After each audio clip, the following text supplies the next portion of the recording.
Hi hello welcome to our channel. మనతో పాటు Janasena party senior నాయకులు నాగేశ్వరరావు గారు ఉన్నారు. జనసేన పార్టీ ఈసారి ఎల్బీ నగర్ నియోజకవర్గంలో చాలా బలంగా పోటీ చేయడానికి నిర్ణయించుకున్నటువంటి పరిస్థితి కనిపిస్తుంది. ముఖ్యంగా ఆయన ఈసారి ఈ కార్పొరేషన్ ఎన్నికల్లో ఎలా వెళ్ళబోతున్నారు, ఇక్కడ జనసేన పార్టీ బలం ఎలా ఉంది ఇది తెలుసుకునే ప్రయత్నం చేద్దాం. సార్ నమస్తే. జనసేన పార్టీ ప్రజల్లో చాలా బలంగా ఉంది. బయటకు రావడానికి మాత్రం చాలా ఇబ్బంది పడుతున్నారు. మళ్ళాంటి డెడికేషన్ లీడర్స్ పబ్లిక్లోకి వస్తే జన సైనికులందరికీ ఫుల్ ధైర్యంతో బయటకు వస్తారు. ఆ కాన్సెప్ట్తో ముందుకెళ్తున్నాం. ప్లస్ మెంబర్షిప్ విషయంలో కూడా విత్ ఇన్ ద షార్ట్ పీరియడ్లో 600+ మెంబర్షిప్ చేసి ఇవాళ జనసేన పార్టీ అంటే ఈ లెక్సస్ కాలేజ్ డివిజన్ కానీ చుట్టుపక్కల డివిజన్స్ కానీ శివనాయస్త్రం అనేది అర్థమయ్యేటట్టు మేము చేసాం. అదే ధైర్యంతో కొత్తగా జాయిన్ అయ్యే ఎవరైనా సరే ధైర్యంగా మనం ఫాలో అవుతూ ధైర్యంగా పార్టీని ముందుకు నడిపిద్దామని చెప్పి సపోర్ట్తో అందరూ శివనాయస్త్రానికి సపోర్ట్ చేయాలని ఉద్దేశం. రెస్పాన్స్ ఎలా ఉంది సార్? అంటే పవన్ కళ్యాణ్ గారు ఆయన ఎక్కడికి వెళ్ళినా రెస్పాన్స్ 100% ఉంది. ఇక్కడ కూడా బాగుంది. ఎక్కడ కూడా నెగిటివ్ ఎవరు చెప్పట్లేదు. 100% పవన్ కళ్యాణ్ గారు నిజాయితీగా నాయకుడు. ఆయన ఆంధ్రప్రదేశ్లో అలాగే చేస్తారు. రేపు రాబోయే ఎలక్షన్లో జిహెచ్ఎంసీలో కూడా మనం సీట్ కొట్టబోతున్నాం. ఇక్కడ కొట్టిన తర్వాత ఆ జనసేన సత్తా ఏంటో మనం చూపిస్తాం. ఓకే. అంటే ఈసారి జిహెచ్ఎంసీ ఎలక్షన్స్లో కంపల్సరీ బోనీ చేయబోతుందంటారు? 100%. ఓకే. అంటే ఈసారి అంటే అక్కడ ఉండేటువంటి ఆయన సిద్ధాంతాలను ఇక్కడ కూడా అమలు చేయబోతున్నారా? అంటే ఆయన 100% అమలు ఆంధ్రప్రదేశ్లో అంతకన్నా ఎక్కువ చేస్తారని నా ఉద్దేశం. అంతకన్నా ఎక్కువ చేస్తారు. ఓకే. ఎందుకంటే తెలంగాణ అంటే పవన్ కళ్యాణ్ గారికి ప్రాణం. అవును. At the same time BJP Janasena అలయన్స్తో వస్తే మనం తీసుకున్న సీట్లని గెలిచే అవకాశం ఉంది. రాని పక్షంలో కూడా పోటీ చేయడానికి నేను సిద్ధంగా ఉన్నాను. ఎందుకంటే పార్టీని బలోపేతం చేయాలి, పార్టీని గుర్తింపుకు తీసుకురావాలి. అది ఏదైనా సరే డెడికేషన్గా పనిచేస్తే చేయలేదు ఏం లేదు, ఏదైనా చేసి చూపిస్తాం. ఎగ్జాంపుల్ పవన్ కళ్యాణ్ గారు. అంటే ఇక్కడ షార్ట్ టర్మ్లో మీరు 600 సభ్యత్వాలు అంటే అది మాటలు కాదు. ఎందుకంటే తెలంగాణలో, అది కూడా హైదరాబాద్ లాంటి ఏరియాస్లో అది ఇంతవరకు ఇక్కడ ఉన్నటువంటి చాలామంది అంటే ఇప్పటి వరకు జనసేన పార్టీకి ఆ పరిస్థితి లేదు. ఒక్క మీరే ఇన్ని సభ్యత్వాలు చేయించడం అంటే అది ఎలా తీసుకుంటున్నారు? రేపు పొద్దున ఎలా చెప్తే వింటారు? అది నేను actually real estate business and అంతకుముందు ఎక్స్ట్రీమ్ చిల్లర్స్ ప్రైవేట్ లిమిటెడ్ అనే ఇండస్ట్రీ అది మా బాబు చూసుకుంటాడు. ఇప్పుడు ఆ బాబు కప్ చెప్పి నేను రియల్ ఎస్టేట్ రంగంలో ఉన్నా కాబట్టి పబ్లిక్ యొక్క మెంటాలిటీ తెలుసు. వాళ్ళు స్టడీ చేసి వాళ్ళ దగ్గర ఏముందనేది వెలుగు తీయగలిగారు. అందుకే మనం కన్వే చేస్తే వాళ్ళకి అర్థం చేసుకుంటారు కాబట్టి మనం ఎన్ని సభ్యత్వాలు చేయగలిగాం. అంటే ఈసారి జనసేన పార్టీకి సంబంధించి ఇప్పుడు మీటింగ్స్ కావచ్చు, ఇవి కావచ్చు, అంటే కంటిన్యూస్గా ఇంకా యాక్చువల్లీ నెక్స్ట్ లెవెల్ చెప్పాలంటే నేను 4 months అయింది జనసేన పార్టీ అంటే వచ్చి. అయితే ఆ పార్టీ అంటే ప్రాణం పుట్టిన కానించి ఉంది. జనసేన పార్టీ కదా, చిరంజీవి అయినా కళ్యాణ్ గారు అయినా ఎవరైనా మనకి వేరే అభిమాని. అదే కాన్సెప్ట్లో పార్టీలో ఇప్పుడు జాయిన్ అయినా నేను ఎప్పుడో జాయిన్ అయినట్టే. ఓకే. అంటే ఈసారి మాత్రం జనసేన ఈ కాన్స్టిట్యున్సీలో ముఖ్యంగా ఇక్కడ నుంచి లెక్సస్ కాలనీలో పోటీ చేయాలనుకుంటున్నా. నాకు సీట్ వస్తే ఖచ్చితంగా గెలిచి చూపిస్తాం. ఓకే. సీటు రాకపోయినా అంటే వేరే అంటే ఎవరన్నా బీజేపీ రాలేదనుకోండి, ఓకే సపోర్ట్ చేస్తాం. ఏ పార్టీ జనసేన పార్టీ బీజేపీకి చేయమన్నా చేస్తాం, లేదు సింగల్ గా శివనాయస్తో పోటీ చేయాలంటే 100% చేస్తాం. ఆ స్థాయి జనసేనకి ఇక్కడ ఉంది. ఇంకా కొంచెం తీసుకొస్తాం. డిసెంబర్లో ఎలక్షన్ ఉంటాయి. ఆ టైం కల్లా జనసేన పార్టీ అన్ని పార్టీకి పోటీ ఉంటుందని నేను నమ్ముతున్నా. చేస్తా. సింగిల్ గా వచ్చినా సరే కొట్టేస్తాం. Right sir, thank you. All the best మీకు కూడా. Thank you. Thank you. Ramababu గారు చెప్పండి, అంటే ఈసారి ఎలా ఉండబోతుంది జిహెచ్ఎంసీ రాబోయేటువంటి ఎలక్షన్స్? చాలా పోటీ ఉంది సార్. జనసేన మీద చాలా అభిమానంగా ఉన్నారు ప్రజల్లో. మేము ఇంటింటికి తిరిగాము, సభ్యత్వాలు చేయించాము. నాగేశ్వరరావు గారు 700 దాకా చేయించాను, నేను 250 చేయించాను. ఇంకా కొంతమంది 200, 100 అట్లా మొత్తం 1500 దాకా చేయించాము అందరం కలిసి. సో రెస్పాన్స్ చాలా బాగుంది పబ్లిక్లో. లేడీస్లో కూడా చాలా మంచిగా రెస్పాన్స్ ఉంది. కాకపోతే సరైన నాయకత్వం లేకపోవడం వల్ల, లీడింగ్ సరిగా లేకపోవడం వల్ల వాళ్ళు కొంచెం వెనక్కి ముందు ఎవరు ఉన్నారనే ఉద్దేశంతో ముందుకు రావట్లేదు. ఇప్పుడు మటుకు తప్పకుండా ఈసారి మటుకు బ్రహ్మాండంగా ఉంటుంది రెస్పాన్స్.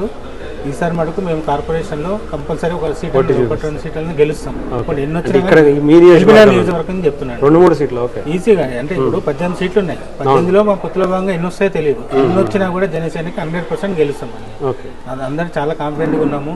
రెస్పాన్స్ కూడా చాలా బాగుందండి. Okay, right. రెండు నాగేశ్వర అంటే నిజంగానే ఇప్పుడు ఆయన చెప్తున్నాడు దాదాపు 1500 వరకు సభ్యత్వాలు చేశారంటే చిన్న విషయం కాదండి. ఇక్కడ తెలంగాణకి సంబంధించినటువంటి నాకు తెలిసి ఒక నియోజకవర్గంలో 1500, అది కూడా మీరు 600 చేసి ఆయన 200 చేశారంటే సో డెఫినెట్గా చాలా పెద్ద ప్లానే గట్టిగానే వేసుకున్నారు. 1600 చేసాం. ఓకే, టోటల్గా వేరే మీ టీం వరకే? మా టీం వరకే. వామో, అంటే ఇంకా కాన్స్టిట్యున్సీలో ఇంకా వేరు వేరే మొత్తం 3000 పైన 3,000 దాకా అయ్యి ఓకే. 1500-1600 అంటే మీరు పోటీ చేయాలనుకున్న దాంట్లోనే చేశారా పక్కగా? అంటే ఈ పక్కన డివిజన్స్ హైకోర్ట్ కాలనీ డివిజన్ కానీ ఇక్కడ కానీ వనస్థలిపురం ఓకే. టోటల్గా తీసుకుంటాం. అన్ని డివిజన్ ఓ, అంటే చాలా గట్టిగానే ప్రిపేర్ అయ్యారు ఈసారి కొట్టాలని చెప్పి.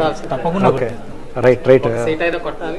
ఓకే తెలంగాణలో జనసేన జెండా ఎగరాలి. ఓకే, అది శివరాజు అయితే సంతోషపడతా. డెఫినెట్గా. ఎందుకంటే మీరు ఎంత కష్టపడుతున్నారు, ఇంత షార్ట్ టర్మ్లో ఇన్ని చేయగలిగారంటే అది కూడా మీరు వచ్చి 4 నెలల్లో అవుతుంది అంటున్నారు. 4 నెలల్లో మేము జెండా ఇది కండు వేసుకొని కొన్ని మున్సిపల్ ఆఫీస్కి వెళ్ళినా కూడా మాకు చాలా మంచి రెస్పాన్స్ ఇచ్చారు సార్. చాలా రెస్పెక్ట్ గా పనులు తీసుకున్నారు, సీరియస్గా తీసుకుంటున్నారు. సీరియస్ తీసుకున్నారు. మాకు రెస్పెక్ట్ కూడా చాలా బాగా ఇచ్చారు. ప్లస్ మేము కండు వేసుకొని తిరుగుతుంటే కూడా పబ్లిక్ లో కూడా లేడీస్ పిల్లలు కొంతమంది వాళ్ళంతా వాళ్ళు జాయిన్ అయ్యారు వచ్చి మాకు మెంబర్స్. మేము కూడా జాయిన్ అవుతామని స్టూడెంట్స్ అలాంటి అంటే చాలా ఎంకరేజింగ్ ఉంది సార్. Right sir. నిజంగా చెప్పాలంటే పవన్ కళ్యాణ్ గారు అక్కడ చేసే పనులు కానీ ఆయన యొక్క ఇక్కడ హెల్ప్ విధానం అవుతుంది. కానీ ఆయన చేసే సేవలు కానీ ఇక్కడ ప్రజలు కూడా కోరుకుంటున్నారు. ఆ విధంగా మనం ఎక్కడికి వెళ్ళా కానీ యాంటీ వాళ్ళు ఎవరు లేరు. జనసేనకి సపోర్ట్ అన్నట్టుగానే ఉన్నారు, కానీ వేరే పార్టీలో ఉన్నా కానీ ఇండైరెక్ట్ గా మనం సపోర్ట్ చేస్తారని నమ్ముతున్నాం. Right sir. ఎందుకంటే ఒక మంచి లీడరు రాజకీయాల్లోకి వచ్చి సాధించిన పవన్ కళ్యాణ్ తప్ప ఎవరు లేరు. నిజంగా సార్ చాలా హ్యాపీగా ఉంది ఈసారి. డెఫినెట్గా నాకైతే కనిపిస్తుంది ఇక్కడ తెలంగాణలో ముఖ్యంగా ఎల్బీ నగర్లో ఈసారి 100% జనసేన కొట్టబోతుందని వీళ్ళ మాటల్లో ఇప్పుడు ఇచ్చినటువంటి ఆ సభ్యత్వాలకు సంబంధించి రిజల్ట్ కనిపిస్తుంది. సో ఇద్దరికి కూడా ఆల్ ద బెస్ట్ అండి. Thank you so much. Nageswara గారు, సారీ సుధాకర్ గారు, సార్ చెప్పండి. అంటే ఎల్బీ నగర్లో ఈసారి చాలా బలంగా కనిపిస్తుంది, ముఖ్యంగా ఈ డివిజన్స్లో శివనాగేశ్వరరావు గారికి సంబంధించి నిజంగా 1500 సభ్యత్వాలు ఇప్పటివరకు జరిగాయట. ఏంటి చాలా గట్టిగానే కొట్టబోతున్నారా? తప్పకుండా అండి. ఎందుకంటే ఈ రోజు ఇప్పుడు ఎల్బీనగర్ కాన్స్టిట్యున్సీలో 18 డివిజన్లు ఏర్పడ్డాయి కొత్త రీఆర్గనైజేషన్ ప్రకారం. తప్పకుండా ఒక 8-9 డివిజన్లలో జనసేన పార్టీ బలంగా ఉంటుంది. తప్పకుండా ఇక్కడ బోని చేయడం జరుగుతుంది. అట్లీస్ట్ ఒక 4-5 గెలవడానికి అవకాశం లేదు తప్పకుండా ఉంటుంది ఈ కాన్స్టిట్యున్సీలో, ఎల్బీనగర్ కాన్స్టిట్యున్సీలో. ఓకే, అంటే ఈసారి మొన్న మున్సిపల్ ఎలక్షన్స్లో కూడా మనం చూసాం, మీరు కూడా ఇప్పుడు నిజామాబాద్ సైడ్ కూడా ఇన్ఛార్జ్గా ఉన్నారు. అంటే ఈసారి ఇక్కడ అంటే జిహెచ్ఎంసీలో కూడా ఎలాంటి ప్రభావం చూపించబోతుంది?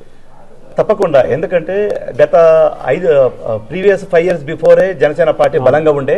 ఆ రోజు బీజేపీ అధినాయకత్వం రిక్వెస్ట్ మీద ఆ రోజు జనసేన పార్టీ పోటీ చేయకుండా సపోర్ట్ చేయడం జరిగింది. కానీ ఇప్పుడు మేము చాలా బలంగా ఉన్నాము.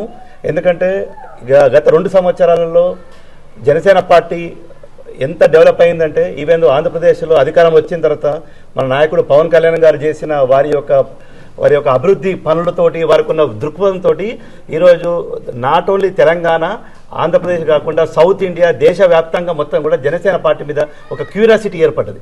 సో వారు చేస్తున్న అంటే పార్టీ ఒక ఎంత కమిటెడ్గా పనిచేస్తున్నారు, ఈరోజు సామాన్య జనం కోసం పార్టీ పనిచేస్తుందని చెప్పేసి ఆ విధంగా ఎంతో చదువుకున్న వాళ్ళు కానీ ఎంతోమంది, ముఖ్యంగా ఎల్బీనగర్ కాన్స్టిట్యున్సీ అంటే చాలా విద్యావంతులు ఎక్కువ మంది ఉంటారు. ముఖ్యంగా సెటిలర్స్ అండ్ విద్యావంతులు చాలా మంది ఉంటారు. వీళ్ళందరూ కూడా ఈ రోజు బయటకు రాకుండొచ్చు, కానీ రేపు పార్టీ పోటీ చేస్తే తప్పకుండా వీళ్ళందరూ పార్టీ కోసం పనిచేస్తారు, పార్టీకి ఓటేసి జనసేన నాయకత్వాన్ని బలపరుస్తారు. రామ్ సార్ వచ్చిన తర్వాత కూడా, రామ్ తాళూరి గారు కూడా వచ్చిన తర్వాత కూడా ఈవెన్ ఆంధ్రాలో కానీ ఇక్కడ కానీ కొన్ని చేంజెస్ కనిపిస్తున్నాయి. నాయకత్వాల్లో కావచ్చు, జనానికి సంబంధించి అప్రోచ్ అవ్వడంలో కావచ్చు. ఎలా ఉంది సార్ చేంజెస్? ఎస్ అండి, ఎప్పుడైతే రామ్ గారు వచ్చిన తర్వాత, ఎందుకంటే నేను జాయిన్ అయింది January 3rd జాయిన్ అయ్యాను, కొండగట్టులో జాయిన్ అయ్యాను. ఎందుకంటే నేను ప్రీవియస్లో పీఆర్పీ పార్టీలో ఉన్నప్పుడు పవన్ కళ్యాణ్ గారితో యువరాజ్యంలో పనిచేశాను. తర్వాత ఎప్పుడైతే తెలంగాణలో పార్టీ బలోపేతం చేస్తామని చెప్పినప్పుడు సో రామ్ గారు నాకు కనెక్ట్ అయ్యారు. అయిపోయి మీరు రండి సార్ కూడా ఇట్లా ఈ విధంగా చూస్తున్నారని చెప్పారు. దెన్ రియల్లీ రామ్ గారు ఏం చేస్తున్నారంటే మాలాంటి వాళ్ళందరినీ ఐడెంటిఫై చేసి సో పార్టీకి కనెక్ట్ చేస్తున్నారు. సో దానివల్ల ఏ ఒక్కరి వల్ల పార్టీ ఎప్పుడు కాదండి, ఎందుకంటే ఎంతో మంది అందరం కలిస్తే కానీ మనం ఈ స్థాయిలో రాదు కాబట్టి. సో రామ్ గారు వచ్చిన తర్వాత డెఫినెట్లీ పార్టీ బలోపేతమైంది. ఎందుకంటే తను బాగా ప్రతి ఒక్కరికి అందుబాటులో ఉంటాడు. ఏ ఇష్యూ ఉన్నా కానీ ఇమీడియట్లీ హైకమాండ్కి, ఇంతకుముందు ఎలా ఉంటుందంటే హైకమాండ్కి, లీడర్స్కి, క్యాడర్కి డిస్కనెక్ట్ ఉంటుండే. కానీ ఎప్పుడైతే రామ్ గారు వచ్చిన తర్వాత క్యాడర్ టు హైకమాండ్ వరకు ఆ కనెక్షన్స్ ఏర్పడింది. దానివల్ల పార్టీలో ఉన్న ఇబ్బందులు ఏమున్నాయి, సో పార్టీ ఎలా బలోపేతం చేస్తే బాగుంటుంది అనేది ప్రతి ఒక్క విషయము అధ్యక్షుడు గారు తెలియజేయడం, వారి యొక్క ఆలోచనని క్యాడర్ వరకు చెప్పడం కూడా ఇది ఒక బ్రిడ్జ్ లాగా పనిచేస్తున్నారు రామ్ గారు. ఓకే, అంటే ఈసారి అంటే కొంతమంది అంటే ఎవరైనా కొత్త వాళ్ళు వస్తే కొంచెం గతంలో ఉండేది కదా ఆ అప్రోచ్, ఈసారి అవన్నీ కూడా ఏం కనిపించదు. తగ్గినాయండి. అందుకే మేము కూడా ఈ మధ్యన ఎక్కడ ఏ మీటింగ్లో మేము చెప్పేది అది చెప్తాం. ఎందుకంటే ప్రతి ఒక్కరు పాత వాళ్ళని గౌరవించుకుందాం, కొత్త వాళ్ళని మనం రావాలా. ఎందుకంటే అవసరం అంటే మన పదవులు త్యాగం చేసైనా సరే వాళ్ళకి ఇచ్చేసి ఆ విధంగా వచ్చినప్పుడు ఈరోజు పార్టీ బలమవుతుంది. ఎప్పుడైతే పార్టీ బలోపేతమైనప్పుడే మనం బలపడతాం. పార్టీ అయిన రోజే మనం సక్సెస్ అవుతుంది తప్ప ఉన్న 10 మందితో ఎప్పుడు కుదరదు. కాబట్టి ఈ రోజు ఆ పరిస్థితి మారిపోయింది. తెలంగాణలో చిన్న చిన్న ఇబ్బందులు ఉండే, ఆ ఇబ్బందులన్నీ ఆల్రెడీ ఆల్మోస్ట్ కొన్ని సార్ట్ అవుట్ అయిపోతుంది.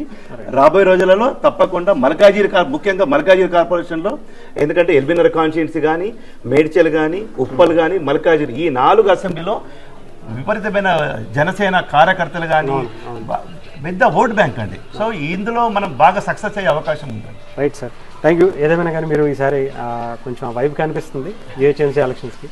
All the best sir. Thank you so much.